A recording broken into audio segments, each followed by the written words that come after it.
Press the bell icon on the YouTube app and never miss another update.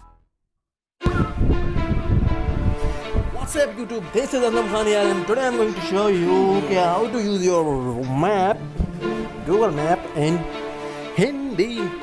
आपका गंतव्य 2 kilometre दाईं ओर होगा इस तरह से। तो चलिए शुरू करने की तरह से आपको quick review and quick show off कि आपको किस तरह से क्या क्या करना होगा। So let's go and open your map. Google Map is in here. Click on the menu icon and go down. Click on setting. Navigate setting. Kilometer in the distance, louder, or you can select here in Urdu. Yeah, of course. And the place आपकी मंजिल दाएं तरफ होगी। There we go.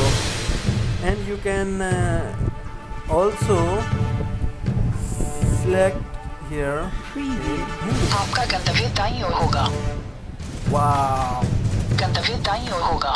Select here Urdu. Like आपकी मंजिल दाएं तरफ होगी। आपकी मंजिल दाएं तरफ होगी। And I think हिंदी और उर्दू में आप जो चाहे सिलेक्ट कर सकते हैं। So select here. आपका गंतव्य दाईं ओर होगा। ओके, यहाँ पर और भी सेटिंग है अगर आप करना चाहें तो।